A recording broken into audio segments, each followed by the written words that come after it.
Guys, good afternoon everyone. চলে এসেছি তোমাদের কাছে একটা নিউ ব্লগ নিয়ে। আশা করছি তোমরা সবাই খুব ভালো আছো এই গরমে, অ্যান্ড আমিও খুব ভালো আছি।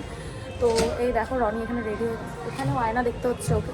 যাই হোক, আমরা আজকে চলে যাব ভেরি, কারণ প্রথম দিন থেকে আমি তোমাদেরকে বলছিলাম ভেরি যাবো, আর ভেরি আমাদের আর যাওয়া হচ্ছে না, কারণ টাইমে কোলাচ্ছিল না, সন্ধে হয়ে যাচ্ছিলো, তারপরে ঈদের ওখানে প্রবলেম চলছিল, আর এখন তো আরও খারাপ সময় চলছে, কিন্তু তাও আমরা আজকে যাবো বলেছি।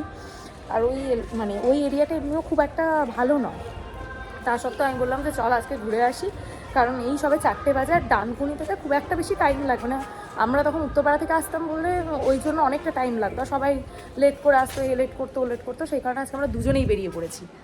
চল, হ্যাঁ বাইকের নতুন টায়ার লাগিয়েছে, মেয়ে পটাবে বলে। হ্যাঁ, সব কিছুতেই মেয়ে পটে যাবে নাকি? হ্যাঁ, সব কিছুতেই মেয়ে পটে যাবে। তো চলো যাই আপাতত। আমরা দুজনেই আজকে এসেছি, কারণ আমাদের কোনো সাঙ্গ পাঙ্গ আজকে নেই। আর জায়গাটা দেখো পুরো একদম শ্মশান, শান্ত, বাট শান্ত যেটা তোমরা দেখছো যেটা এরকম জায়গায় আসে না, আসতে চায় না, আমরাই আসতে চাই এরকম শান্ত পরিবেশে, ওরা সেই ক্রাউড এরিয়াতেই থাকতে পছন্দ করে। হ্যাঁ, তো ক্রাউড তোমরা যেখানটা ভাবছো যতটা যে এখানটা ক্রাউড নেই, শান্ত, বাট ভুল। এখানেও ক্রাউড আছে, কিন্তু ভেতরে আর যাবো, ভেতরের জায়গাটা সেফ না। সেফ না কেন? ওখানে সব ছেলেপুলেরা আছে, কারণ এখানে সব এক একটা বড় বড় রাইডাররা আছে, মানে বিশাল বিশাল মাপের রাইডার সব এসে এমন গাড়ি চালাবে, মানে 2-4 জনকে লাশ ফেলে দেবে। মানুষকে অবধি ভয় দেখিয়ে দেয়, হ্যাঁ, প্লাস অ্যাক্সিডেন্টও করে ফেলে। হ্যাঁ, আর এইখানেতেই একটা গল্প আছে।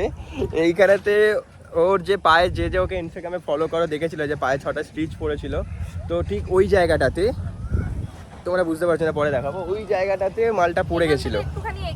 ওই জায়গাটাতেই বাইক স্কুটি চালানো শিখতে গিয়ে ম্যাডাম পড়ে গেছে, পড়ে ব্যাস 6টা স্টিচ। তো তারপরে প্রো রাইডার হয়েছে, 10 জনকে চাপা দিয়ে দিয়েছে। তো জায়গাটা দেখো এই যে, আর এদিকে সব সূর্যটাও সেই লাগছে। বাইকে সাইলেন্সার ফাটিয়ে ভাবছে বড় খুব হয়ে গেছে বিশাল ভাই আমাদের। এই যে, আর জায়গাটা দেখো ভাই, এদিকে পুরো ফাঁকা আছে, এখানে মন্দির, এখানে আবার পিকনিক স্পট হয়, এখানে পিকনিকের জন্য ভাড়া দেয়, পিকনিক করতে পারো। এদিকে পুরো ফাঁকা, এখানে গার্লফ্রেন্ডকে নিয়ে কেউ রাত্রিরে আসবে না, কারণ এখানে গার্লফ্রেন্ডের সাথে দেখতে পেলে বিয়ে দিয়ে দেয় রাত্রিবেলা। সামনে জন বাইক ফাটাচ্ছে। তো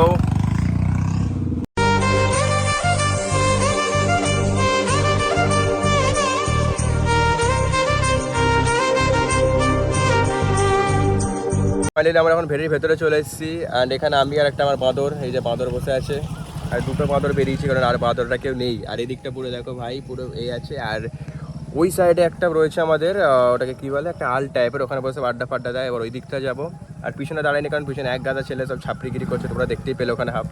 তো তাই জন্য ভেতরে পিছনে আর যাচ্ছি না, তো ভেতরে গিয়ে পুরো দেখা, এই যে আমরা ওই দিকটা যাবো এখন, ওই দিকে সব দেখো, দেখতে পাচ্ছ একটা গ্রাম ব্রিজ মতো আছে, গ্রাম পুরো। আর এদিকটা এরকম ফাঁকা জঙ্গল, চারিদিকে জঙ্গল। এখানে আবার একটা রিসর্ট টাইপের আছে, বিয়ে বাড়ি ভাড়া দেয়, কেউ বিয়ে করলে এখানে পালিয়ে বিয়ে করতে পারো এসে। আর ওদিকে যাবো, টাকা থাকলে নইলে রিসর্ট বুক করা, হ্যাঁ রিসর্ট বুক করতে পারবে না, তাহলে তোমরা মন্দিরেও নিয়ে যাবো, ওদিকে একটা মন্দির আছে, সব মন্দিরেও নিয়ে যাবো। আর আপাতত চলো সামনেটা যাই, আর পিছনে বাঁদর কিছু বলবে না, তো চলো একেবারে সামনে যাই। আর এদিকটা দেখো, জায়গাটা তো দেখিয়ে দিই। সো ভাই, এখন আমরা পুরো ভেরি শেষ সীমান্তে চলে এসেছি, এদিকে পুরো ভেরি শেষ, ওইখানে ভেরি শেষ হচ্ছে, অ্যান্ড এইখানে আলে এদিকে একটা পাড়া চলে যাচ্ছে, ওদিকে যাচ্ছিলাম, বললো যে এখন রাত্রিবেলা বেকার যেও না, ওদিকে যেতে বারণ করলো বলে পালিয়ে গেলাম আমরা, সন্ধ্যে হয়ে যাচ্ছে বলে যেতে বারণ করলো। তো রাত্রিবেলা এখানটা পুরো অন্ধকার হয়ে যায় বলে সব এরাই বললো যে যেও না ভেতরে, নর্মাল যা ভিডিও বানালো এখানে বানাও। টিনা কিছু বলবি? ঘুমাতেই ব্যস্ত। তো ভাই এখানে যেদিকেই দেখবে হারিয়ালি, সবুজ, মানে যে ফ্রেশ এয়ারটা আমরা আমাদের শহরে পাই না, সেটা এখানে পাচ্ছি। দেখো ভাই চারিদিকে সবুজ একদম, মানে শহরের ভেতরে গ্রাম। তো ভাই এদিকে খাবে, যেখানেই যাবে খিদে, চা খাবে। তো ভাই চলো এখান থেকে বেরোই, কারণ খিদে পেয়ে গেছে টিনার, ওর খিদে পেলে মাথা কাজ করে না। তো ব্যাগে করে বাদাম, এই ব্যাগ যে আমার পেট ডোরেমনের পকেট, এটা নিয়ে বেরোতে হয়েছে। চলো একেবারে চায়ের দোকানে যাই। আর এখানে কিছু দেখানোর মতো নেই, সেরকম ফাঁকা চারিদিকটাই দেখিয়ে যাচ্ছি, তাই তো। তো চলো একেবারে চায়ের দোকানে যাওয়া যাক, লেটস গো। সো গাইস, তখন আমাদের ভেরি ঘর আপাতত হয়ে গেল, যতটা পারলাম তোমাদেরকে কভার করে দেখালাম, কারণ এনার জন্য দেরি হয়েছিল সন্ধ্যেবেলা। তুমি একটু শান্তি করে বসো না বাবা, তারপরে খাবে ভাই, কি বলবো ভাই একে। সো চলো যতটা পারলাম তোমাদের কভার করে দেখালাম। এই পেটুক পঞ্চাননকে নিয়েছে, কারণ সারাদিন খাবে আর খাবে। হ্যাঁ, চিকেন ভাত কে খেলো? শুধু চিকেন ভাতই খেয়ে বেরিয়েছি, ফল হ্যাঁ। ফল তো কিছু খাওয়াস না এখানে। ফল খাওয়াই না, এই গাছ থেকে পেরে না বাঁদর দুটো করতে পারো তো। তো ভাই যতটা পারলাম তোমাদের ভেরি কভার করে দেখালাম। তুই তো আমার সাথে বেরিয়েছিস, তার মানে তুই একটা বড় বাদর। আমি বাঁদরের রাখবালা। সো যতটা পারলাম তোমাদের কভার করে দেখালাম ভেরি, আর দেখাতে পারিনি কারণ বিরক্ত হচ্ছিল, পিছনে বসে বসে খাবো করছিল। সো অন্য একদিন দুপুরবেলা আসবো, এসে ভালো করে দেখাবো। যে আমাকে এখনো খেতেই দিসনি। খেতে দেবো, চা খাওয়াবো, জল খাওয়াবো। সো এবার ওদিকে একটা মন্দিরে যাবো, কারণ জীবনে একদম দুঃখে ভরে গেছে। যদি একটু মন্দিরে মানে কি বলবো, মন্দিরে গিয়ে কি বলো ওটাকে, মন্দিরে গিয়ে যাতে আমাদের একটু কষ্টটা মানে একটু কষ্ট দূরে, মানে আর তুই যা পাপি, তোর জীবন এমনিই কষ্টে পরিপূর্ণ থাকবে। এত কষ্টের কথা মুখ থেকে বেরোচ্ছে না। এমনি তো পাপীদের কষ্টের কোনো শেষ থাকে না, মন্দিরে গেলেও কষ্ট পাবে। ও আচ্ছা, পাপি। আমাকে দেখেছিস? তোমরা কমেন্ট করে জানো আমি পাপি না। তো বাই দ্য ওয়ে, যে আমাকে ইনস্টাগ্রামে এখনো ফলো করেনি, তো আমার ইনস্টাগ্রাম অ্যাকাউন্টটা ফলো করে দাও। এখানে ইনস্টাগ্রাম আইডি দিয়ে দিচ্ছি, চটপট ফলো করো, কারণ ফলোয়ার্স নেই। তোর আইডি দেওয়া আছে অলরেডি। ওর তো গাইজ মেয়েদের ফলো ভরে তোকে, ছেলেদের ফলোই ঢোকে না। তো আমাকে ইনস্টাগ্রামে রাত্রি ফলো করে দিও, ওখানে কিছু ফটো ভিডিও ছাড়ি আমি, ফানি ভিডিও। বদন নেই, কি করবো গাইজ, এই বাজে বদনটাকেই ফলো করে দাও। কেউ করবে না। তো চলো আমাদের ওদিকে যাই। ভোলেনাথজির একটা মন্দির বা কারোর একটা মন্দির আছে, কোন ঠাকুরের মন্দির আমার মনে পড়ছে না। সেটাও জানিস না, অথচ ছুটেছিস মন্দিরে যাবো। তো গাইজ চলো মন্দিরে যাই, গিয়ে ওদিকে ফাটাফাট ঠাকুরের দর্শন। আগে মন্দিরে যাব, মন্দিরে বেরিয়েই খাবো। আগে মন্দিরে যাবো তারপরে খাবো। হ্যাঁ তাড়াতাড়ি তো চলো একেবারে মন্দিরে যাই, গিয়ে ঠাকুরের দর্শনটা করে জীবনের সব দুঃখ একদম মাটিতে ধুয়ে দিয়ে সুখ এনে দিই জীবনে, যাতে একদম 1 মিলিয়ন সাবস্ক্রাইবার একদম কালকেই হয়ে যায়। সো চলো একবার মন্দিরে যাই। তো ফাইনালি আমরা চলে এসেছি এই যে এই মন্দিরটাতে, দেখাতেও পাচ্ছি না তো, এই যে মন্দিরটাতে চলে এসেছি।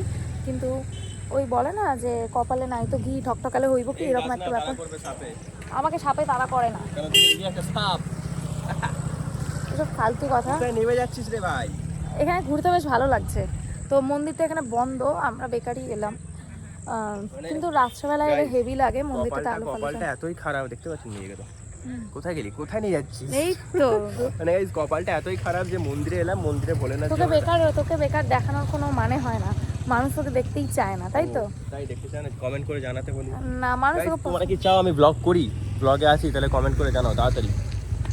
তো এবার এখান থেকে আমরা বেরিয়ে যাবো, কারণ আমি তখন থেকে বলছি ওকে যে আমার খিদে পেয়েছে মিনস আমার চায়ের তেষ্টা পেয়েছে এবার। কারণ সকাল থেকে আমি আজকে চা সেরকম খাইনি, জাস্ট 1 কাপ মতো রচা খেয়েছি।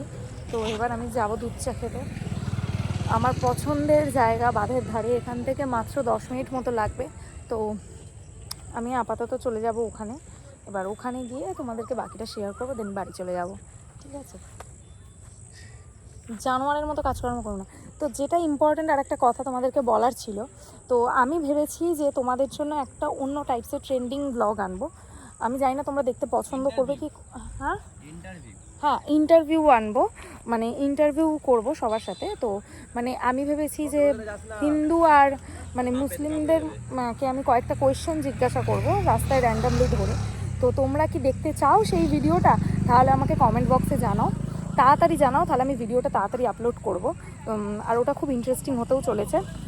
ঠিক আছে, চলো আপাতত আমি গিয়ে চা খেয়ে নিই। কেউ আবার ভেবো না যে আমরা হিন্দু মুসলিমের মধ্যে কোনো দ্বন্দ্ব। না, কোনো হিন্দু মুসলিমের মধ্যে দ্বন্দ্ব নয়, সবারই সবার ধর্মের ব্যাপারে জানা উচিত। মানে যেই ধর্মেরই হোক না কেন, সবার সেই ব্যাপারটা জানা উচিত। আমরা হিন্দু হয়েও আমরা অনেক কিছুই জানি না, আবার তারাও অনেক কিছু হয়তো জানে না। তো সেই কারণেই আমরা ভেবেছি একটা ইন্টারভিউ নেব। তো খুব তাড়াতাড়ি সেটা আমরা আপলোড করব। তো তোমরা আগে কমেন্টে জানাও যে ওই রকম ব্লগ তোমরা দেখতে পছন্দ করবে, হ্যাঁ কি না, তবেই আমি আপলোড করব, ঠিক আছে? তো চলো।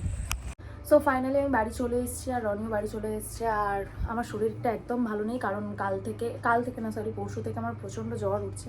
আর আজকেও আমি ওই জ্বরের মধ্যেই বেরিয়েছিলাম ওষুধ খেয়ে, কিন্তু তারপরে দেখছি ওই হাওয়ায় ঘোরার জন্য এখন গলা ফলা ব্যথা করছে। সেই কারণে আমি বললাম যে চল বাড়ি চলে যাই।